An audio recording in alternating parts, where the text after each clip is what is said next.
I had to work harder than everybody Right. else in the room. Exactly. Right? There was no letting down. Don't give her downtime. Keep her working.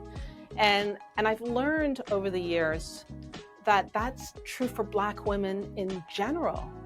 We are expected to work harder. We're expected to be smarter. We're expected to do it silently. You know, we face microaggressions, and it takes a toll. We'll discuss race and how it plays a factor, and how we didn't even talk about this topic because we were afraid. A Black Executive Perspective. Welcome to a Black Executive Perspective podcast, a safe space where we discuss all matters related to race, especially race in corporate America. I'm your host, Tony Tidbit. And I'm your co-host, Chris P. Reed. So as usual, I want to give a quick shout out to our partners, the University of New Haven, 88.7 on the Richter dial. We appreciate them allowing us to be able to utilize their studio to podcast a Black Executive Perspective. Go Chargers. And also, we can't forget to give a shout out to our partners, Code M Magazine, whose mission is saving the Black family by first saving the Black man. Check them out at codemmagazine.com. That's 2 M's, codemmagazine.com.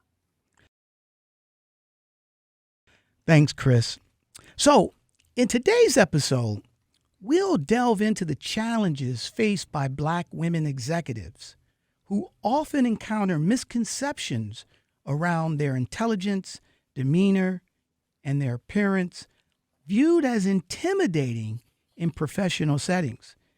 Beyond battling microaggressions, stereotypes, and the glass ceiling, these women also shoulder the dual burdens of leading their households and excelling in high-demand careers.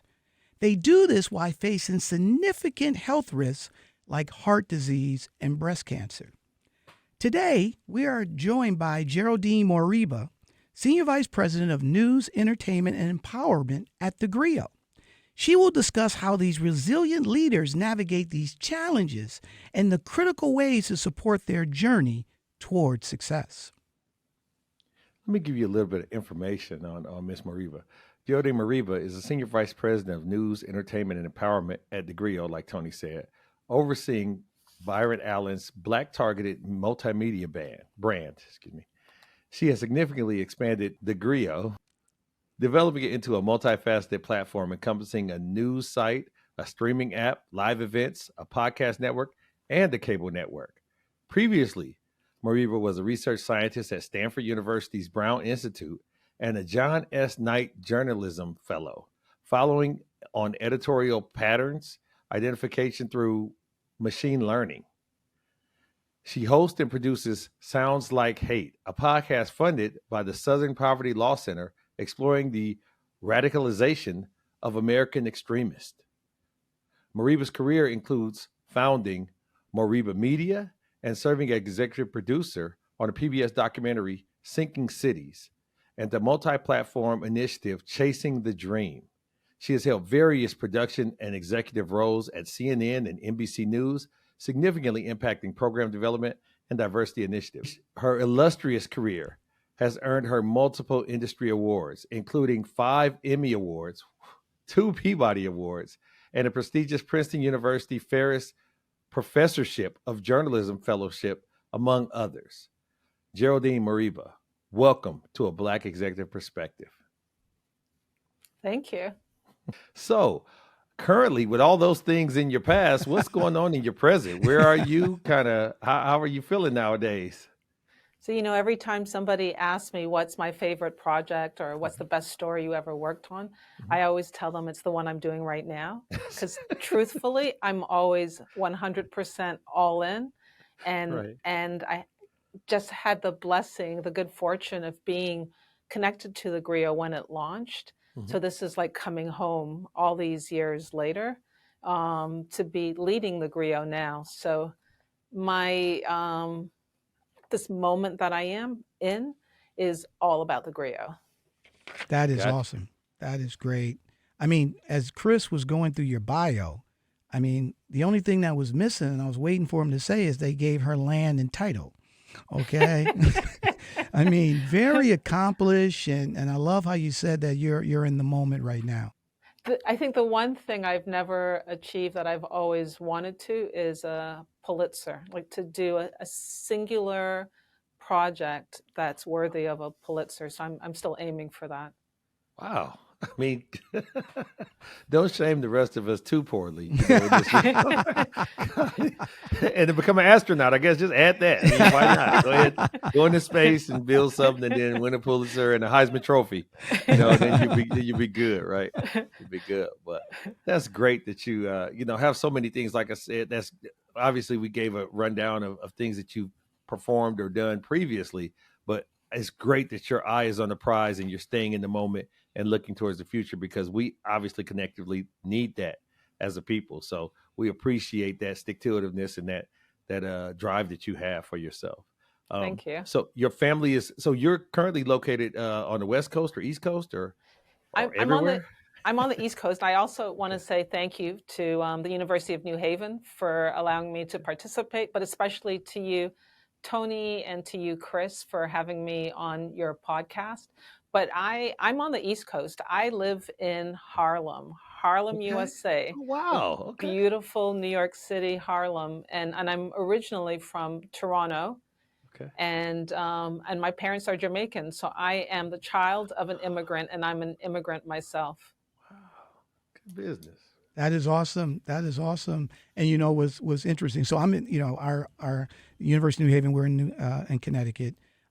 Chris is in Dallas. So next time, hopefully, we would love to at some point maybe be able to get you out in the studio, since you're in close proximity to where we are. But more importantly, let's talk about today. So we have a very important topic that we want to discuss with you. So the question that we have is, why did you want to come on the Black Executive Perspective podcast to discuss this topic? Because I feel like when we talk about C-suite and executives, we sometimes have superficial conversations that don't encompass the whole person. And what I wanted to do today, if you guys permit me, is just talk about us as whole people. Like, absolutely, it's about the bottom line. It's about revenue. It's about profit. We live in America. But we can't lose sight of what generates that, and that's human beings.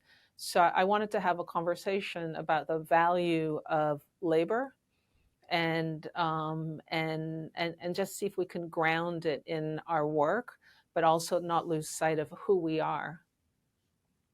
Totally agree. We definitely will permit you. We're excited to have this conversation with you. So let's jump into it. So Geraldine, are you ready to talk about it?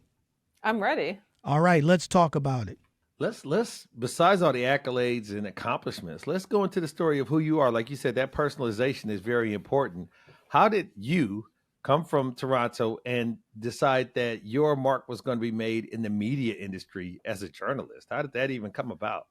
Yeah, well, I have to say that we're in this moment where we're watching college students protesting on campus. And when I was an undergrad, the same thing was happening, and we were protesting against apartheid.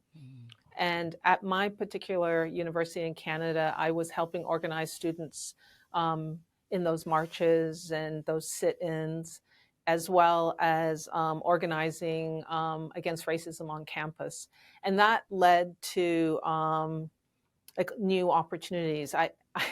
I ended up coming across a job posting after I graduated for a newsroom at Radio Canada. And to satisfy my mom, who's Jamaican, every time I'd come home, because I was still organizing. I graduated and I continued organizing, and I moved home back to Toronto and was organizing against a particularly heinous and racist exhibit at the Royal Ontario Museum in Toronto, and every day we were out there. And at the end of one day, my mother just basically said, "You have a degree, you need a job, what are you doing?" And I whipped out this job bulletin that I'd found, or that had been faxed to an office I was in, and showed her and said, "I'm going to apply for this." I had no intention of applying for it. It was a newsroom job. I didn't think of myself as a journalist. I actually had aspirations to join the Foreign Service. I was thinking about law. I was thinking about completely different things. But I had a Jamaican mom, and she was like, you need a job now, right? Right. And you've got tuition to pay. And so I told her I'd apply for this. And lo and behold, I got the job. And when I say I tried my best in those interviews to not impress, I sincerely tried not to impress. But what happened was I found the interviews so insulting. Um, the people who interviewed me asked what I thought were really simple questions, who was the president of a certain country, who about Canadian public policy, about recent current events.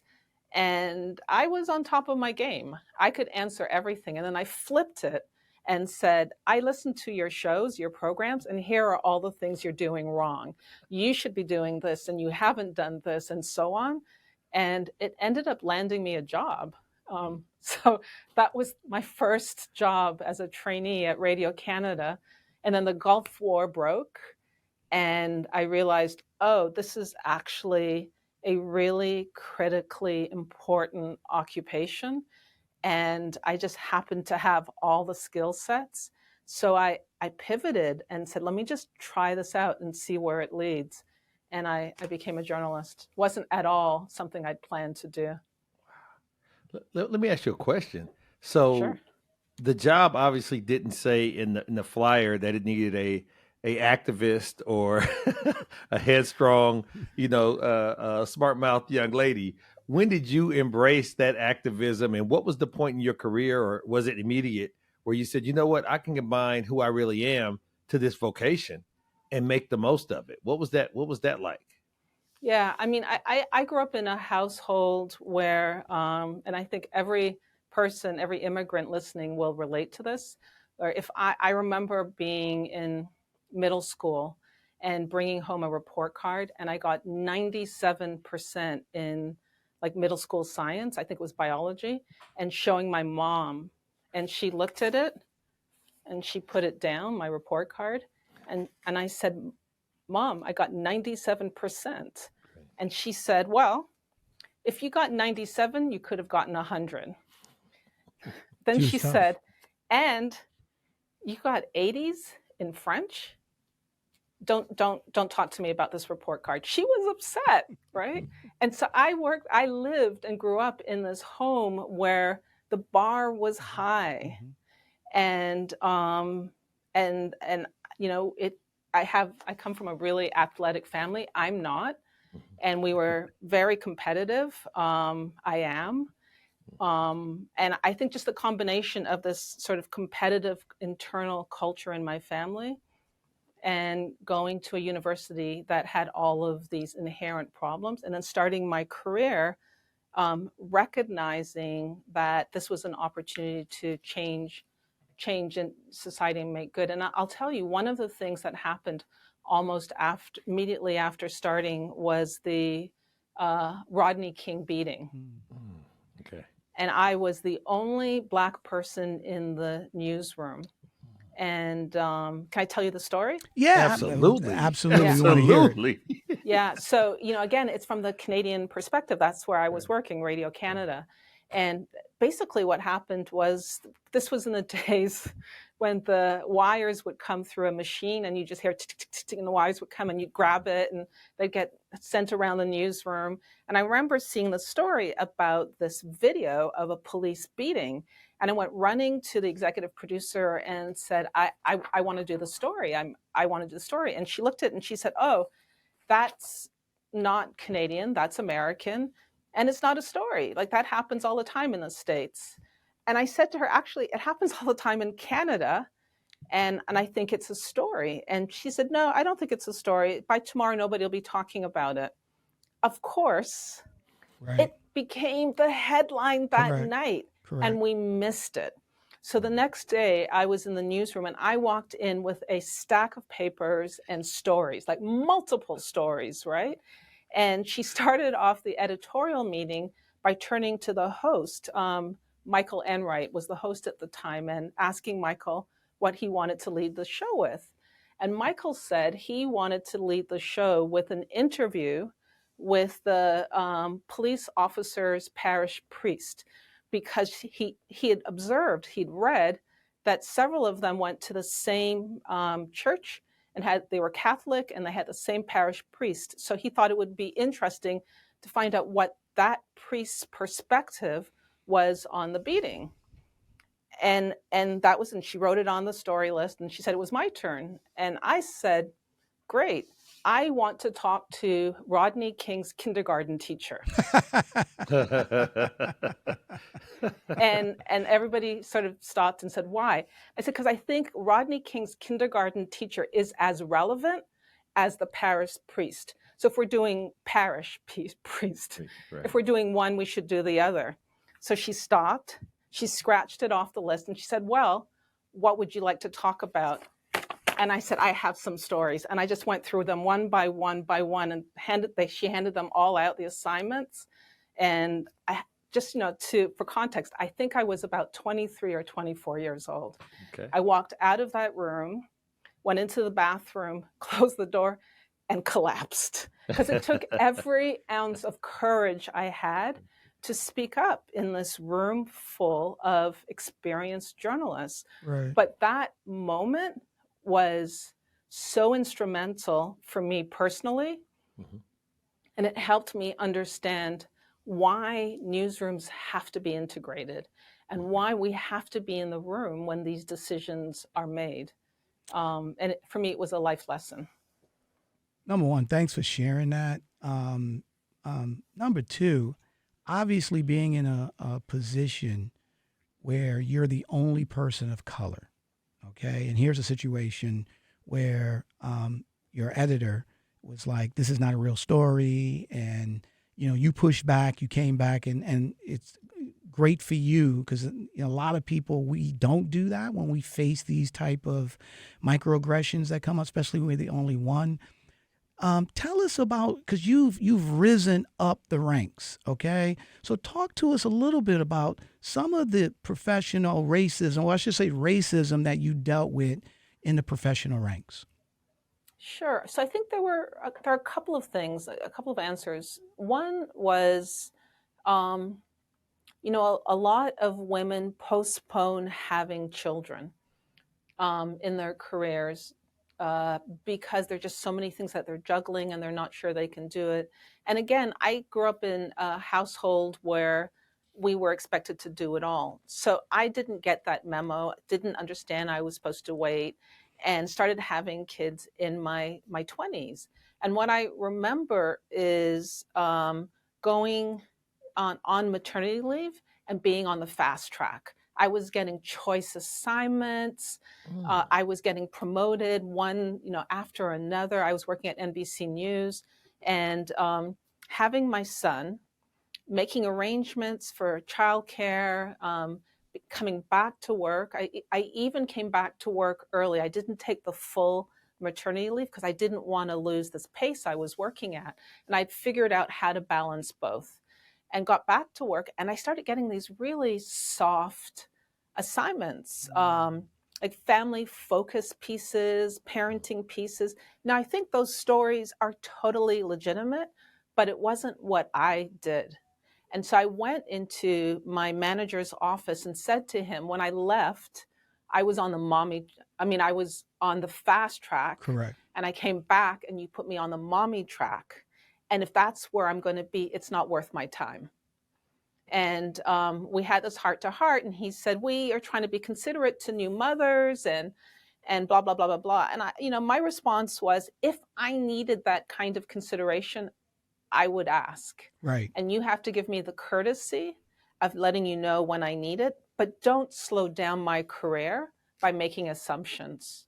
And I think, so that's why I think my answer is twofold. One is I was confident enough to speak up when I realized something had happened, but then you have to be prepared to deliver. So, the next day I was put on a plane flying to God knows where, and And I was like on the flight thinking, oh my God, my son is at home, my Right, newborn baby. right, What am I doing? right. And I had to figure it out. Like I had to figure it out really fast. And I did. And I have 2 kids, and I think they're stronger for it. Quite honestly, they are creative and confident and smart and accomplished. And I think it's because they had a mom who wasn't at home turning all this energy into, treating them like special projects. They had to also learn how to get things done sometimes on their own. And, they grew up in Harlem. They're born and raised Harlemites. So there's some grit that just comes along with it anyways. And then the second part of my answer is I learned early on that I always had to have a 5-year plan.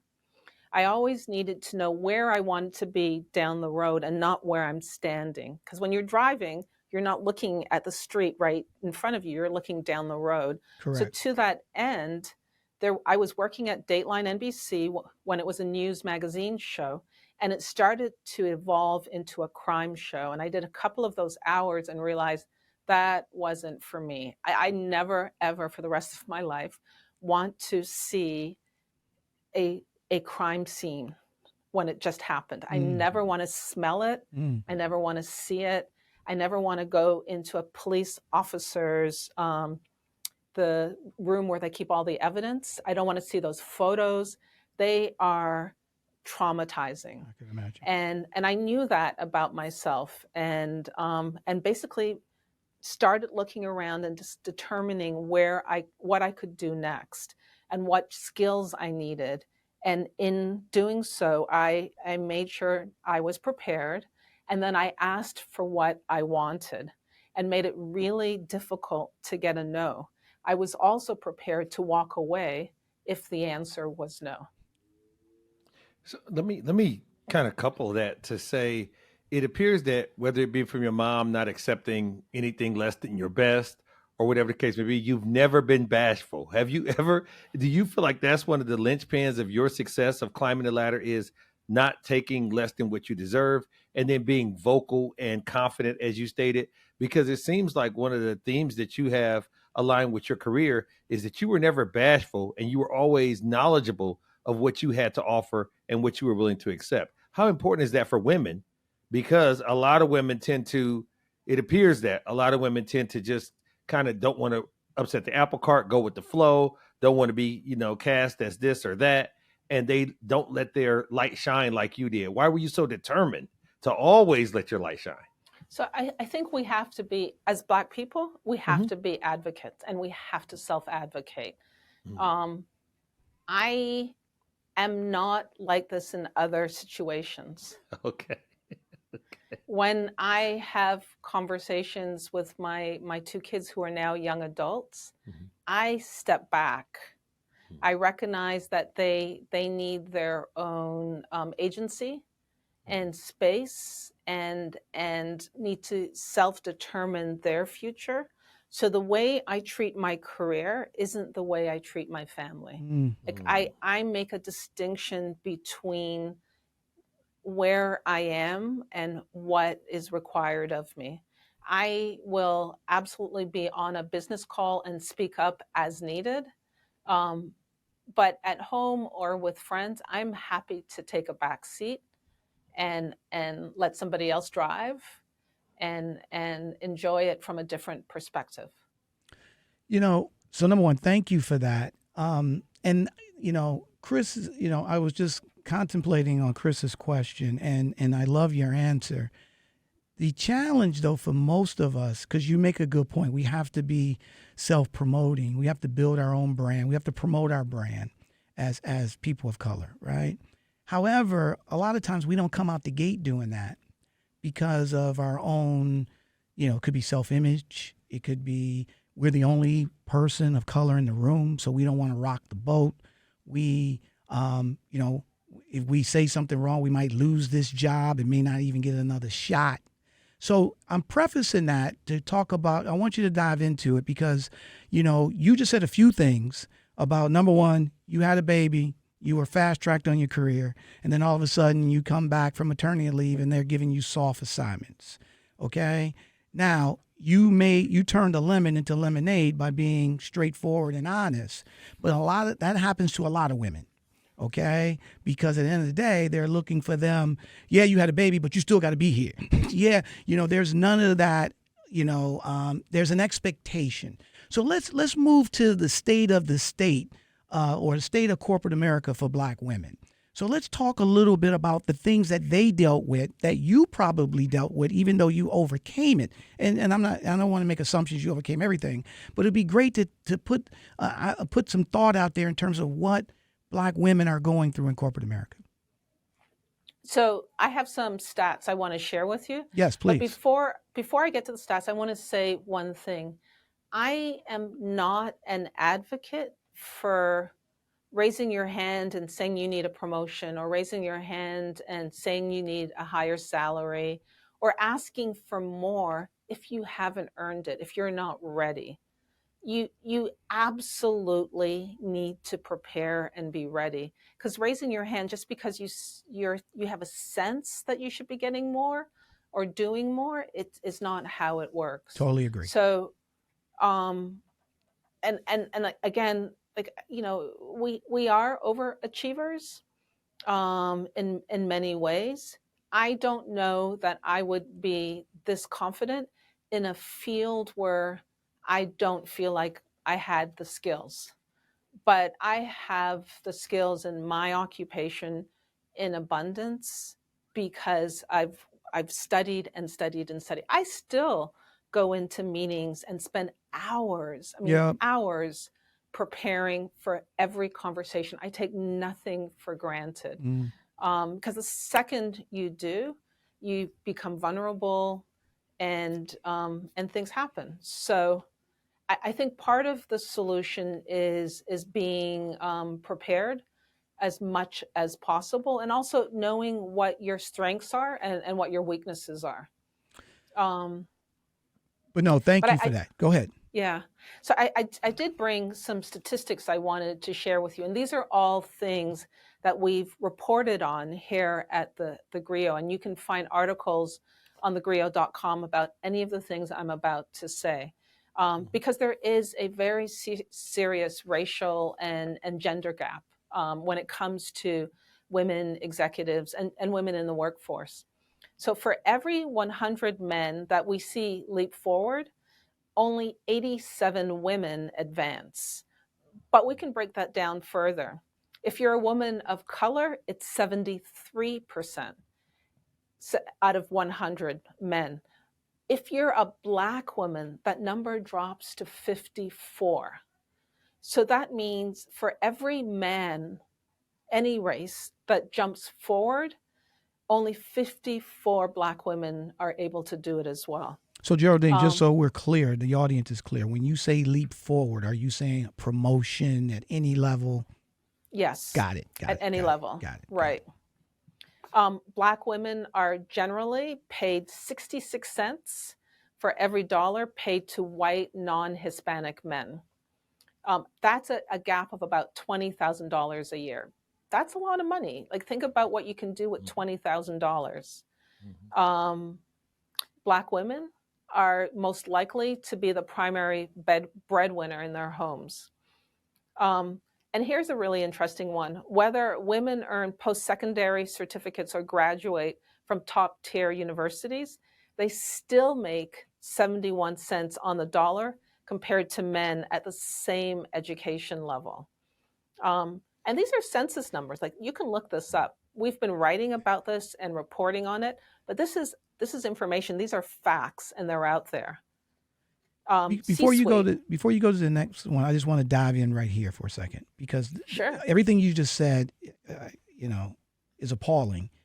I just want to dive here for a second. So what you're saying is a woman who earns a post-secondary certificate or graduate degree from a top tier is making 71 cents on the dollar versus a male counterpart, a Black woman. Is that correct? That's right. Okay. So let me ask you this. Why is that? How does that, because I just want that right there from an economic standpoint, especially when you check all the boxes and you went to a higher level in terms of your education, how does that happen where they're getting only 71% on the dollar versus their male counterpart? So there is a lot of research around that. There's research that shows that when a man, primarily white men, but men in general, apply for a job or promotion, they'll read the job description and there'll be 10, I'm making this up, 10 items on that list To check. to check requirements. And they might have 2 or 3.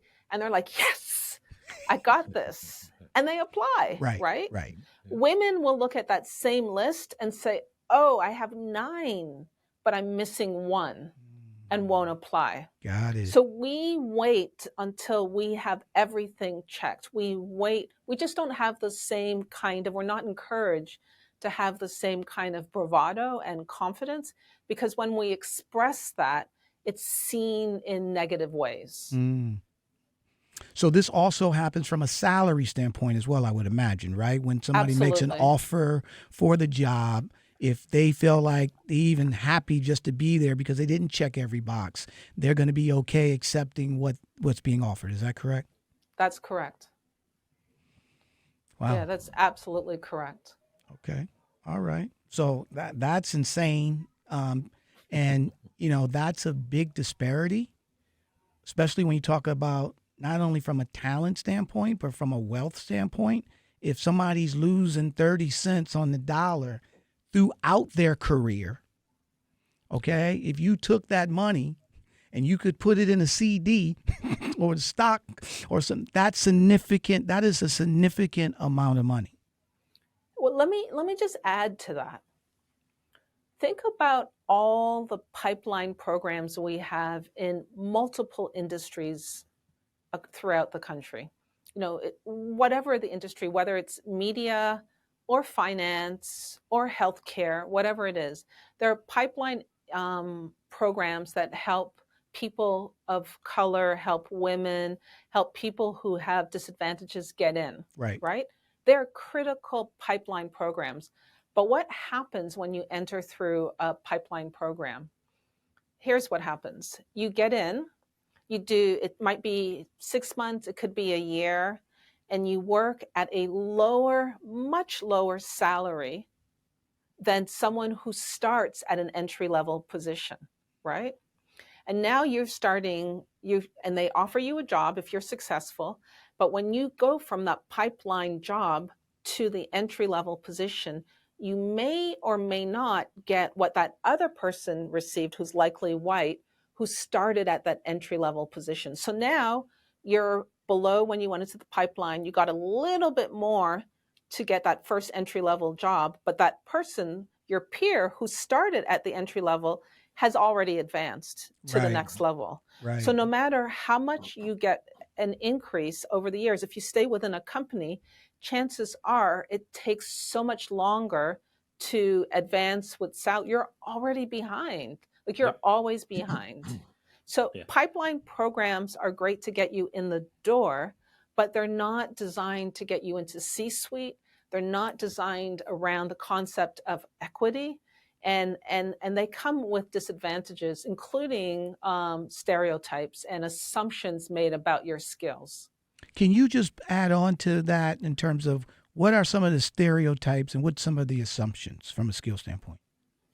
Yeah, I mean, we know what happened to affirmative action, right? And there is inherently biases around people who, whether or not you enter a job through a program like that, there are always biases around whether or not you got it based on merit or you got it based on somebody giving you a chance, giving you a break, right? And that's problematic. We need these programs to open doors, but we also need programs that are designed to really dismiss these stereotypes, because the reality is if you got in the door, you had to have the qualifications, right? Mhm. They're not just throwing them randomly out to anybody. But once you get in the door, there should be some kind of equalizing that happens so that they're considered entry-level positions and not one rung below. Mm. So yeah, that's my feeling on pipeline programs. So let me kind of just put that in a nutshell. I've had people that were at vice president levels that were mentors of mine, black guys, who've said that they've had people that ended up reporting to them that had higher salaries than them because Mm, they started off higher, and as you get raises 3 to 5 to 6% or whatever, it's a compound factor. And right. so if you start off low, it's like a grade point average. You hardly never catch up once you start losing. Once you're not getting all A's, it's hard to get it back up there That's to the my highest point. level. That's my And that's, point. yeah, absolutely. Absolutely. Let me ask you this though, because we talked about confidence as your currency. Has there been a situation where you came in with receipts and you knew that these were the receipts and these were your demands and it didn't go well? And how did you adjust or pivot when that did occur, if that did occur with you? Um, I have found that I just haven't let myself get into that situation, Okay. to be honest. Like Okay. I I am telling you the truth. I am always planning ahead.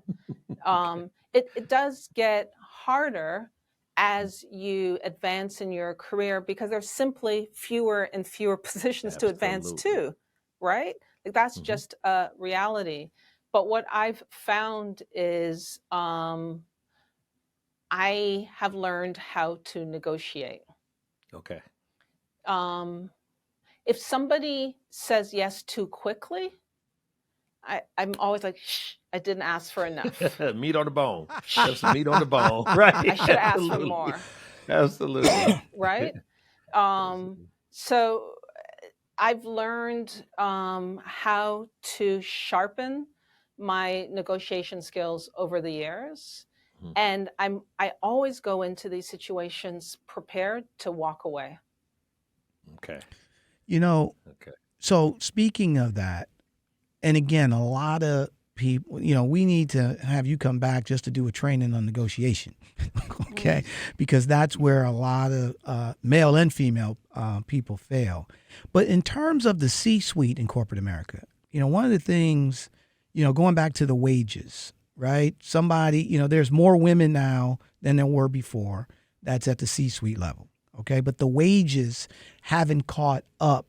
And just like you just got finished saying earlier, how could they catch up if you move them from an entry level and you move into the next level and there's disparities. So talk a little bit about that in terms of that gap. Yeah, I mean, again, this is where these numbers come in because I like to keep it real. Mm-hmm. I don't want to speak just from my gut or my emotion. I want to give you information you can use. Mm-hmm. So the stat I was going to go to is exactly on that point. Despite the fact that there have been so many women who've entered the workforce and that so many women have entered C-suite, and just for the record, the biggest beneficiary of affirmative action White women. is white women, White women. Yeah. right? Yeah. So just putting that out there. But despite all kinds of women making these huge gains in entering C-suite positions, the salary gap hasn't changed in 20 years, in 2 decades. So we're getting into these positions, but again, because we were already underpaid, when we get up to the next position, we don't get what we deserve. And so whenever I'm asked, and I've been at this company 3 years, so I haven't been asked in the last 3 years, but prior to this, when I was asked what I wanted as a salary, and by the way, I did run my own business for a little while, but before that, when I was asked what salary I wanted, I would say every single time to the hiring manager, think about the highest paid white man in this position and then add on 10%. I love it. I never gave them a number, Right. right? I want to know what's the highest paid white male in this position and then add 10%. What was their answer to that? Usually it was a gasp. Right. I would imagine so. And really, it's not necessarily true that I know what that salary is, but I want them to know what I'm expecting. Got it. What your value so is. What's your value? I know my value, Right. So you have to know what you're worth. And the Right. reality is, if you can't meet what I'm expecting, then you're wasting my time. I love it. I love it. I mean, those are things that everyone should hopefully they're listening to this podcast taking notes. Right. Okay? Absolutely. Because everybody's got a value, and a lot of times we undersell ourselves. Chris? Know your value. But again, if you're going to go to the table and negotiate that way, you've got to bring everything. Got to have receipt. Yeah, absolutely. Absolutely. Let me ask you this. And interestingly enough, you seem to wear this well based off of so many factors, your upbringing and your fortitude and things of that nature. How heavy is the crown? How tough is it for you, or based on women that you've spoken with? Because it's not just about being smart and being capable and having merit. It's so many other things that fall onto the diaspora, that is women, that they have to encompass in the workforce. So how do you create that balance? How do you stay vigilant to these things and have that type of understanding that, hey, I gotta get on this plane. I got my baby at home, but he's well taken care of in my absence. But I got to get back because all these things are going through your head. How does that help? Because the health and the mental challenges, the physical and mental challenges for women in general, but especially women of color, are very difficult to overcome in this rat race that is corporate America.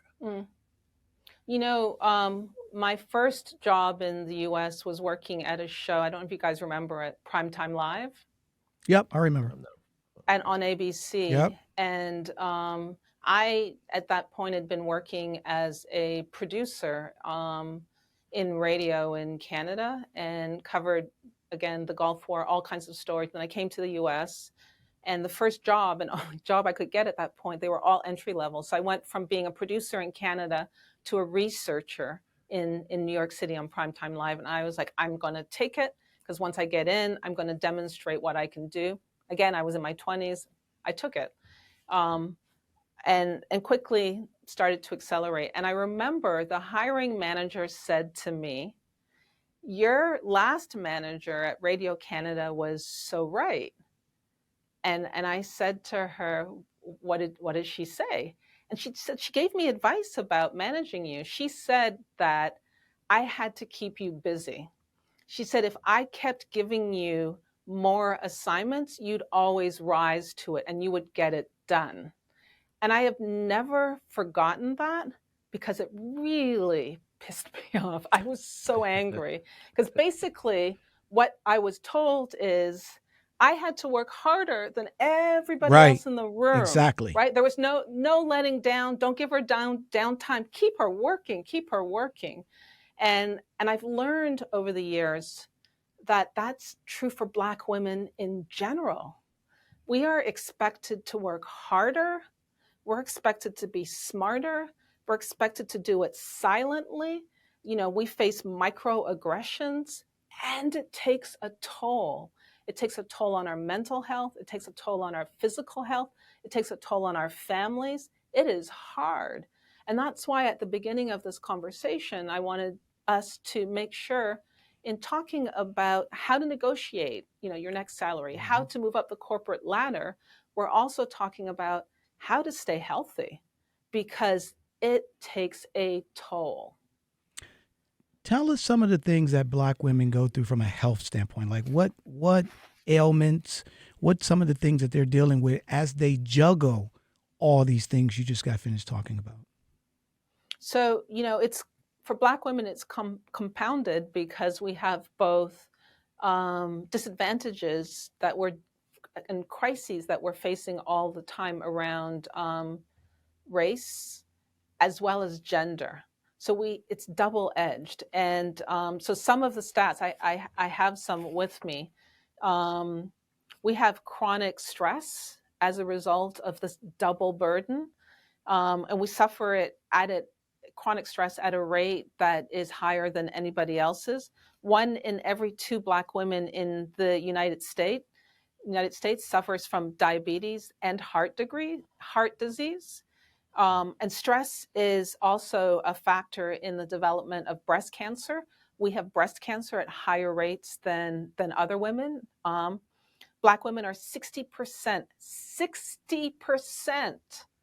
more likely to have blood pressure than any other demographic, high blood pressure than any other demographic in the country. We have higher rates of cardiovascular disease, coronary disease. We have higher rates of stroke deaths compared to non-Hispanic white counterparts. And we just die at disproportionate rates. Don't even get me started about maternal care and what happens to women when we get sick and we're in hospitals, or when we are trying to deliver our babies, and what happens to us. Our pain isn't recognized. I mean, I can go on and on. So we continue to just face this intersectional oppression as Black women, and no matter what level of success you're at, it happens. You may have read this. There were stories during COVID of Black women who were professionals and got sick and went to the hospital. There was a story of a Black woman who was a physician, was in the hospital, was sick, was able to self-diagnose, knew what was going on with her, and she could not get the doctors and nurses in the hospital she was at to give her the medication she needed. They didn't take her seriously. And she texted her family on the day she died in the hospital because she knew what was going on and she knew she was dying, and she died. That happens to Black women.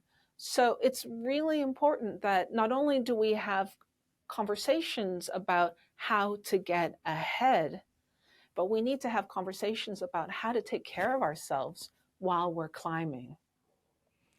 So one of the difficulties in that is you talked about the higher you go, the more narrow it becomes, right? Right. And the reality of it is, for Black women in particular, it's pinpoint narrow. Yeah. And so as you ascend in your career, the isolation has to be, we're made to be communal creatures, right? Human beings naturally thrive and do well in societal norms or in societies where we can collaboratively work together. But when you're in these situations or you're in these positions like yourself, how tough is it to feel like you're on an island? How tough is it to look around and at this place when you were young, you were the only Black thing there. But as you grow up and go up and the responsibilities get that much more magnified, how tough is it for you to feel like you're on an island and you have responsibilities to the community, to your family, to all how does that factor into your mental health and makeup as well? So I think that what we have to do, first of all, is Black men and women prioritize our health. Because Black men have some very extreme health outcomes as well. I mean, from prostate cancer to also breast cancer, by the way. High blood pressure, high cholesterol, and so on. So this is for both of us because we're all one. But what I'll say is we absolutely have to prioritize our wellness. That's both physical and mental. But in doing so, there are all sorts of strategies you can employ to get there. I will tell you that I get ahead, not because I just do it on my own and I'm in isolation working hard. I'm able to survive because I have an incredible family. I have such strong support at home between my nuclear family and my extended family. And I also have the most amazing circle of women who support me. My mom, I am so fortunate. She's still here kicking and questioning me and challenging me. And she is a blessing and my number one cheerleader. And, I don't get into conversations with my mom about a contract negotiation or some stress at the office because she doesn't have the means to understand. But my mom recognizes when I am stressed, and she'll be the first person who'll say, Jerry, did you eat? Right. Did you slow down?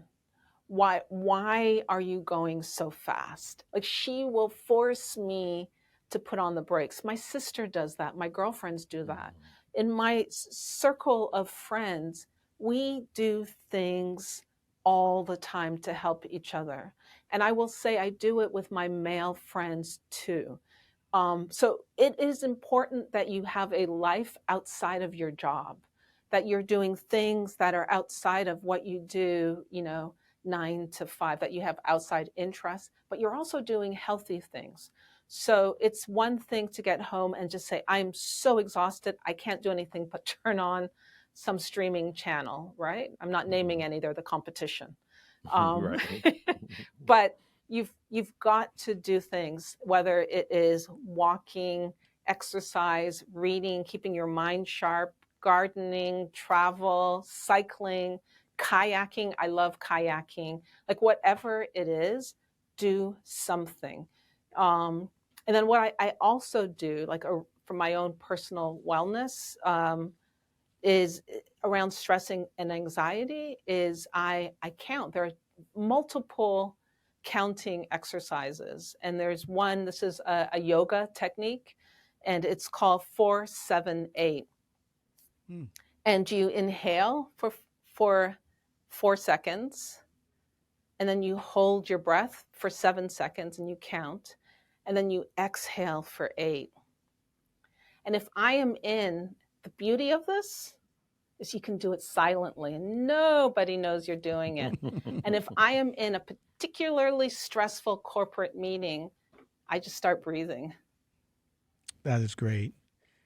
How do we take, so number one, thank you for that, because those are some good anecdotes that, people listening, that they can put those things into action.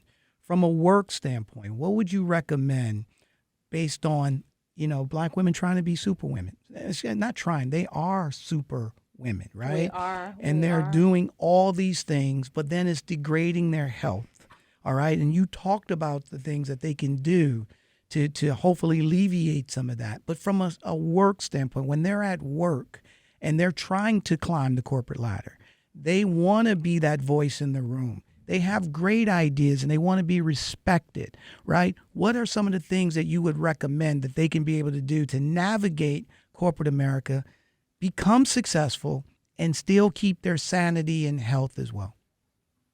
So there are a bunch of things you can do. First, there's a difference between a mentor and a sponsor, right? A mentor is someone who coaches you, listens to you, gives you some advice. You see them periodically. A sponsor is someone who believes in you and picks up the phone and makes things happen. We need mentors, but we need even more sponsors, right? And the reality is, most of the time, your sponsors are going to be white men, because they're the ones who are in the position of power. Correct. So it's really important that you develop relationships with everybody, right? So you need your sister circles, but you also need relationships with people who can be sponsors. And I think that if you're able to develop those relationships along the way and maintain them and nurture them, it means like thinking about cards, thinking about mutual interests, thinking always saying thank you. And I personally believe that when you are kind and compassionate and thoughtful, and you treat people that way, most of the time, not always, but most of the time, they treat you the same way back. And throughout my career, I have had moments when people have called and said, hey, I don't know if you're aware of this opportunity, but I think you'd be perfect for it. Those things happen when you nurture those relationships. It's a lot harder to move forward if you're uncovering every stone yourself. Right. So I think part of it is around relationships. The other thing is, we only know what we know, right? and we don't know everything.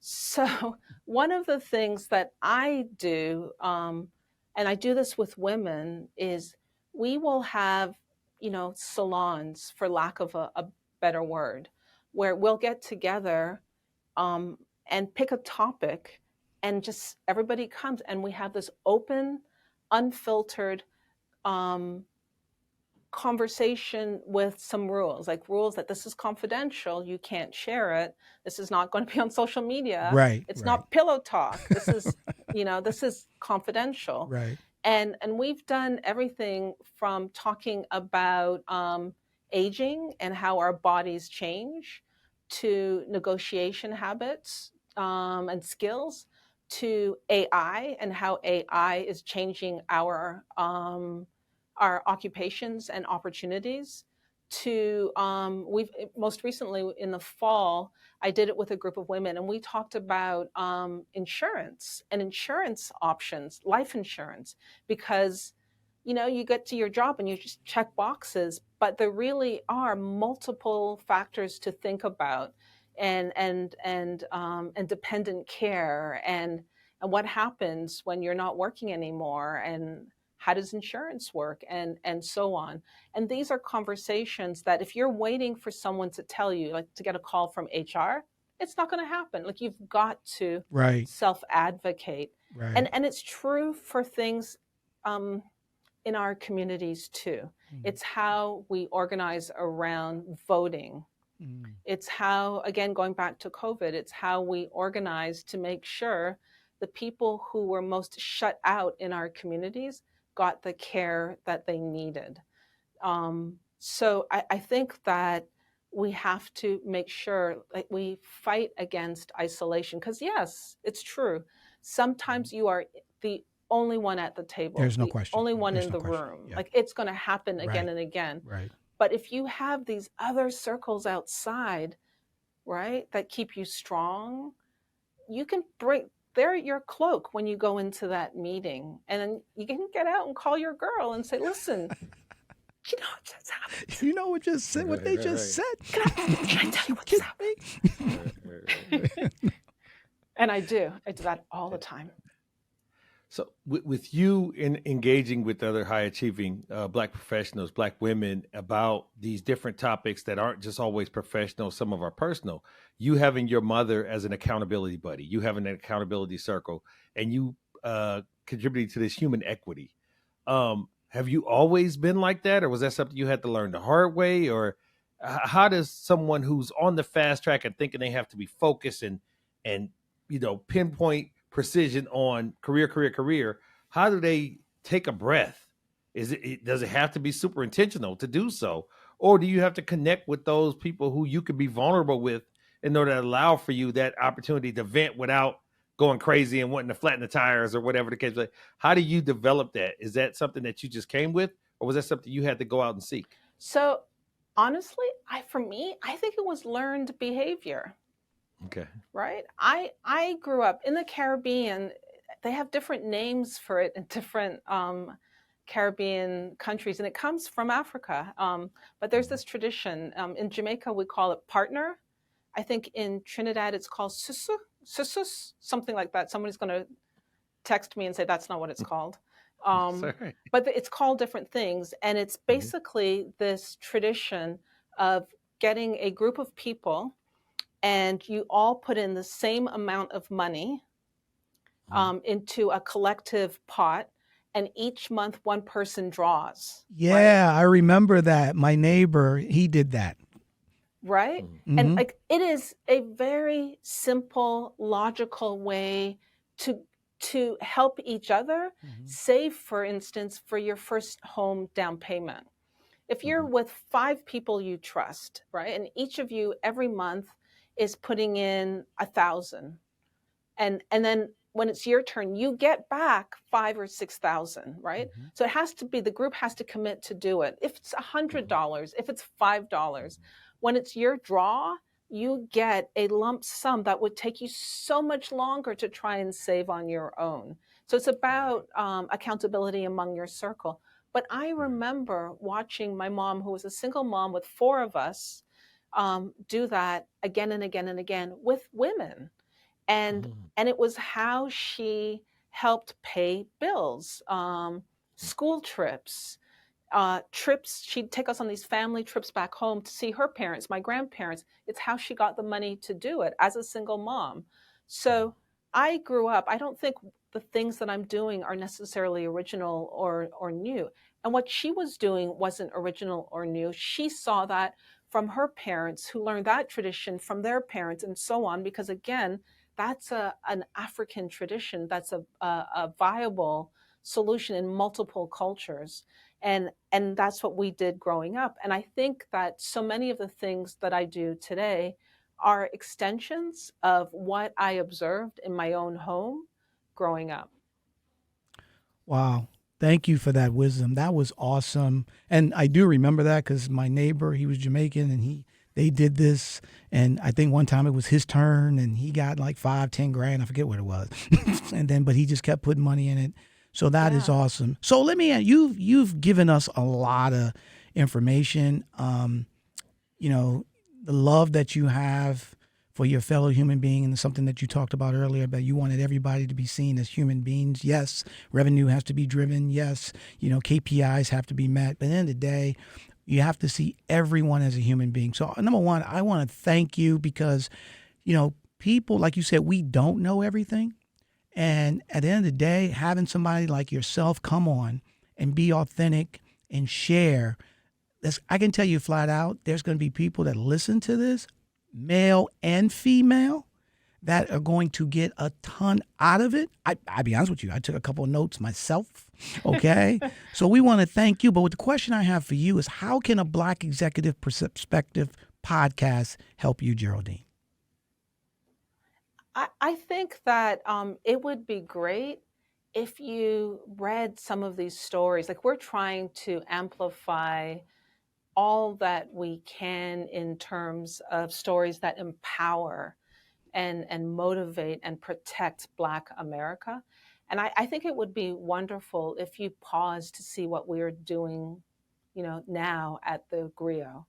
Like, take a look at thegrio.com, because honestly, all of that data that I just gave you, I got from articles our reporters are reporting on all the time. There's an election coming up and we're paying attention and we're reporting on that. We talk about Black women, we talk about Black men. Like, sure, there's a lot of stories that are there to entertain. Mm-hmm. But if you don't laugh, you'll cry. So we will entertain you, but we also take life pretty seriously and protecting our community pretty seriously. So if there's one thing you could do, I'd say check out thegrio.com. Absolutely. Everyone, go to www.thegrio.com. Read, learn, understand. And you just said something that's very key. There is an election coming up. So really it's about trying to get facts. And really, because there's going to be a lot of things thrown out there that people are just going to say that 9 times out of 10 is not true. So you have a resource here, thegrio.com. Check them out.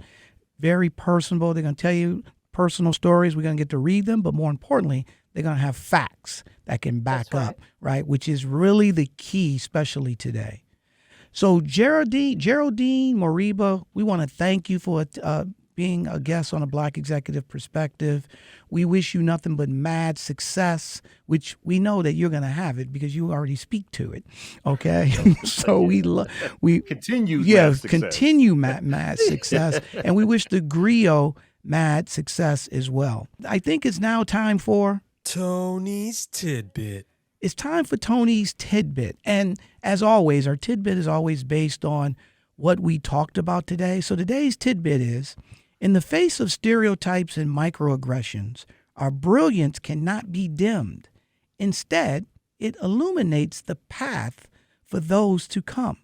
To the resilient women leading with grace, you are not just setting the table, you are redefining what it means to sit at it, leading the way with light and strength.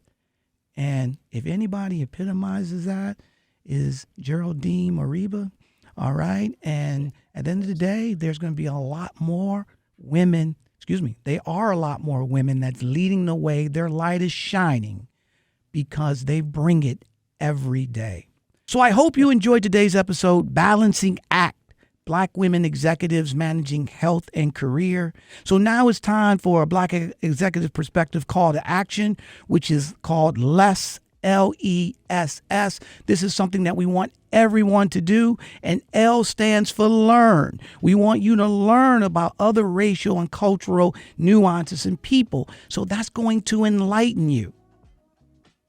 And then the E stands for empathy.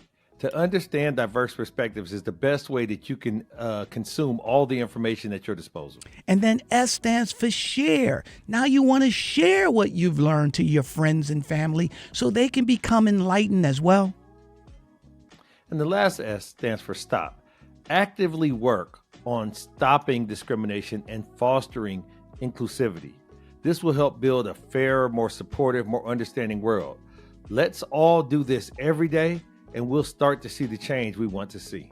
Absolutely. Thanks, Chris. So again, you can tune in to the next episode of the Black Executive Perspective podcast, wherever you get your podcast. Go to our website, give us a rating, give us some feedback. How did you like Geraldine?